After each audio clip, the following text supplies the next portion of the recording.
Michael, stop! It's hurting me! Olivia's tender and tearful voice echoed through the quiet house. She cried, her little hands trembling and legs shaking in pain as though she had an electric shock. "But Olivia, this is how they did it on TV. Don't you remember?" "Her brother," Michael whispered, looking confused and desperate to soothe Olivia's mood. Mr. Dominic and Mrs. Stella were hard-working entrepreneurs who prided themselves on building a thriving supermarket store in the city of Enugu. They spent long hours at their shop, leaving their two children, 7-year-old Olivia and 9-year-old Michael, home alone all day, and only returned late at midnight. Although their intentions were noble to secure a better future for their children, they failed to notice the growing emotional distance between them and their kids due to their commitments to their supermarket shop. Olivia often longed for her mom's hugs and missed telling her about what had happened at their school, while Michael missed playing video games with his dad. The house was filled with expensive furniture and gadgets, but it lacked the warmth of a loving family. Left to their own choices, Olivia and Michael found solace in the large and glowing screen of their television. Whenever they are back from school, they spend hours watching cartoons, adventure shows, and occasionally channels meant for older audiences. Over time, they stumbled upon romantic scenes and suggestive programs on television. Their innocent minds couldn't differentiate between reality and fiction, and they began to mimic what they saw on television. Unknowingly, the seeds of confusion were planted among these little kids. One fateful afternoon, while their parents had, as usual, gone to their big shop, busy attending to their business needs, Michael stumbled upon a romantic TV show, clearly rated +18. Curious about what he was seeing on the big screen, he called out to Olivia, and they both watched the TV show in rapt silence and attention. As they watched, their young minds absorbed every dramatic detail being displayed on the large screen of their living room. They giggled nervously at the scenes of the TV show, but felt a strange compulsion to imitate what they didn't fully understand, but seemed fun and interesting. With each passing day, Mitchell and Olivia seemed to have found this particular channel more interesting than the regular cartoons of Tom and Jerry they have always watched, right from birth. With no one to offer parental guidance or advice, the curiosity of their innocent mind, Michael and Olivia began acting out the scenes of their now favorite TV show in secrecy, thinking it was normal of them since others do it on television. As days turned into weeks, their innocent play escalated. From little Olivia and Michael touching each other at some unusual places, it grew to them laying on top of each other, cuddling and rolling on their bed, making funny sounds. On one of those days, they took it further by undressing themselves, just as they saw others do in the television. Immediately, they began to practice what they had been watching for a long time. "Michael, stop! It's hurting me!" Olivia's tender and tearful voice echoed through the quiet house. She cried, her little hands trembling and legs shaking in pain as though she had an electric shock. "But Olivia, this is how they did it on TV. Don't you remember?" "Her brother," Michael whispered, looking confused and desperate to soothe Olivia's mood. Just immediately, Olivia snapped, "But it's hurting me. I don't want to do this again." She tried to stand up from the bed, but Michael held her back. "Leave me alone," she shouted in her thin voice, with tears dropping down her cheeks. "Sorry, Olivia," Michael pleaded, desperate to soothe his sister's mood. "It's not supposed to hurt." "Maybe we're doing it wrong," he added, feeling concerned and guilty at the sight of tears dropping down Olivia's cheek. Their eyes met. Fear and confusion mirrored in their expressions. Olivia wiped away her tears and nodded, her trust in her brother unshaken, though her heart remained heavy. "Please, don't tell Mom about this," Michael pleaded, his eyes wide with so much worry. "Mom will be very mad at us," he added. As days went by, the guilt of what had happened weighed on Michael, but his 9-year-old mind couldn't comprehend the depth of what they had done. Olivia, on the other hand, felt a growing unease every time they watched the romantic TV show. She wanted to ask her mother questions, but each time she tried to, she would remember her brother's words. This secret became a silent burden, creating a rift in their childhood innocence. Meanwhile, their parents remained oblivious to the happenings in their home. Mrs. Stella often scolded the kids for leaving their toys scattered or for not finishing their homework, but she never asked or cared about their feelings. Mr. Dominic was always exhausted from work. He would only check in with a quick, "Michael and Olivia, how is school today?" he would ask, walking towards his bedroom from the entrance door.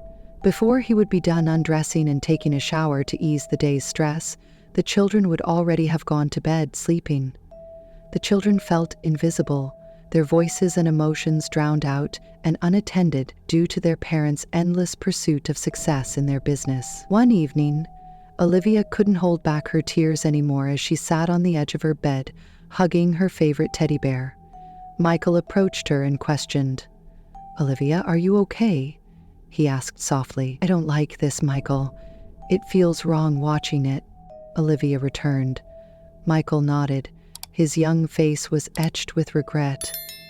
"Maybe we should stop watching it," Michael suggested, his voice stammering for the first time. At that moment, they both realized they needed guidance but didn't know how to go about asking for it.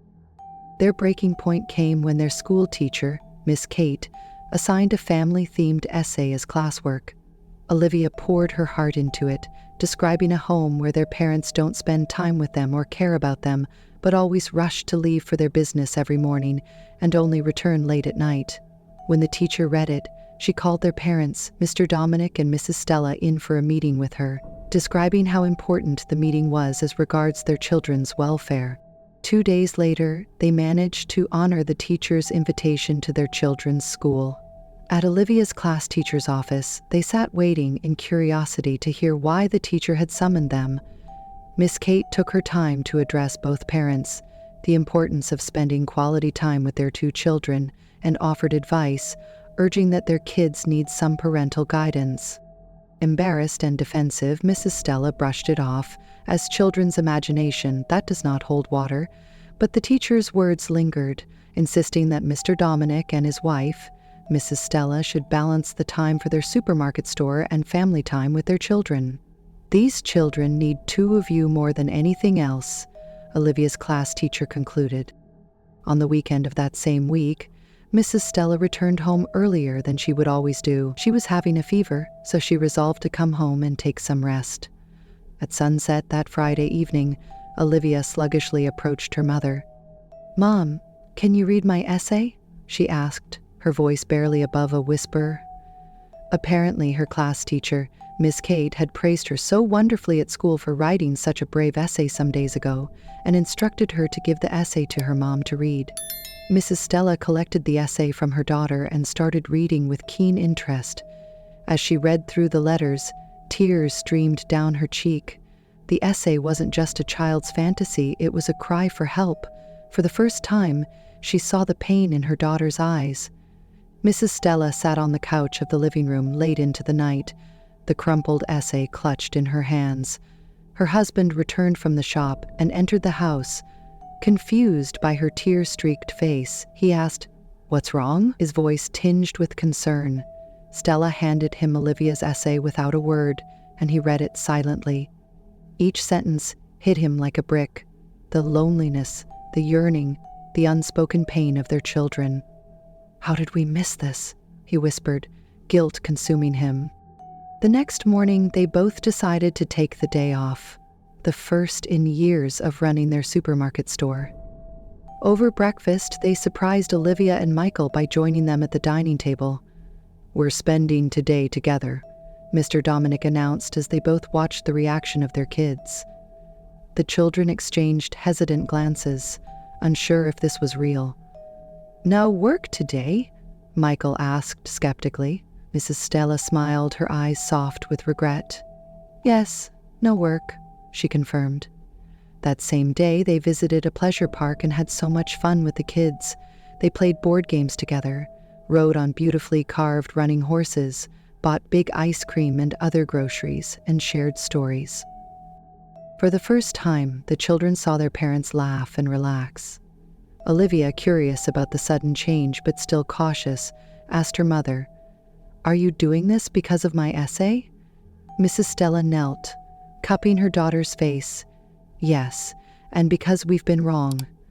We have been so focused on giving you a good life that we forgot to give you, us, she admitted, her voice breaking and concerned. Determined to make amends, Dominic's family implemented changes at home.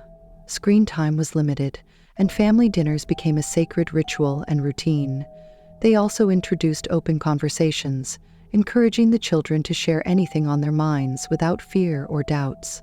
Of course, this wasn't going to be easy. At first, Michael hesitated to admit his guilt about the TV romantic show incident, and Olivia struggled to voice her fears too. One evening, during a family game night, Michael finally found the courage to speak up. "Mom, Dad, there's something I need to tell you," he began, his voice shaking. Olivia squeezed his hand gently for support. We watched something on TV that we shouldn't have watched, and we tried to do it." Michael stammered, finally letting out the secret. The room immediately fell silent. Mrs. Stella's heart sank, but she forced herself to remain calm. "My dear, talk to Mummy. What did you see on TV?" she questioned, but was rather concerned and meek. Then, the children told their parents about the romantic TV channel they found on their TV and how they tried to do the same as people on the TV did. Surprised and disappointed at the confession of their little kids, both parents conceded their anger and disappointment at what they had just heard, so that the children wouldn't be afraid and find it difficult to share anything with them, just as they had advised the previous time. "Thank you for telling us," their mother said, gently. "What you saw wasn't real life. It is like a story which sometimes never happened, but I'm sorry we weren't here to guide you," Mr. Dominic added very calmly. "From now on, if you're ever confused or curious about anything, come to us. We're here for you. We are your parents, and we know what is good for you," their father advised. Their parents' understanding responses reassured the children. Michael felt a weight lift off his chest, and Olivia's tears were replaced with a face filled with a beautiful smile. The Dominic family began to heal, united by their willingness to confront and overcome their mistakes. Weeks turned into months, and the Dominic household transformed tremendously. The children thrived under their parents' attention. Olivia discovered a love for painting, often presenting her artwork during family nights. Michael, inspired by his father's newfound involvement in playing the PlayStation game with him, began excelling in soccer at school. Olivia's teacher noticed her newfound confidence and asked her to share her newly written essay during an assembly, with her parents watching proudly from the mixed audience of other pupils and their parents. She read the story aloud, her voice steady and clear, with so much confidence and a smile on her face. "Home isn't just a place with walls and furniture. It's where you feel safe, loved, and heard," Olivia read aloud at the conclusion of her essay. The audience erupted in applause, and Mrs. Stella wiped away tears of pride. "That's our girl," she whispered to her husband, who had returned and hugged her tightly. As Olivia walked down from the stage, Michael leaned over and whispered to her, "You're amazing, sister." Olivia smiled at her brother's compliment, and they both walked down and hugged their parents in the midst of the crowd. The moral of this story is simple and clear.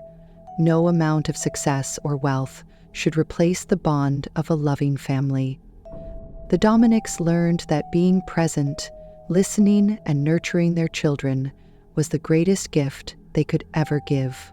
This story has also highlighted the power of parental presence in the lives of their children, open communication, and balanced priorities, showing that nurturing family bonds, guiding media habits, leading by example, and embracing togetherness can create a safe, loving, and resilient home where children thrive and relationships flourish. Did you learn anything from this story? Please share with us and join the conversation below in the comments section. If you enjoyed watching and listening to this story, then click on that like button and subscribe to this channel now so that you can see more of my interesting stories and folktales. Thank you so much for watching this video to this very end. Click on any of the video links above to watch more of my interesting stories on this channel.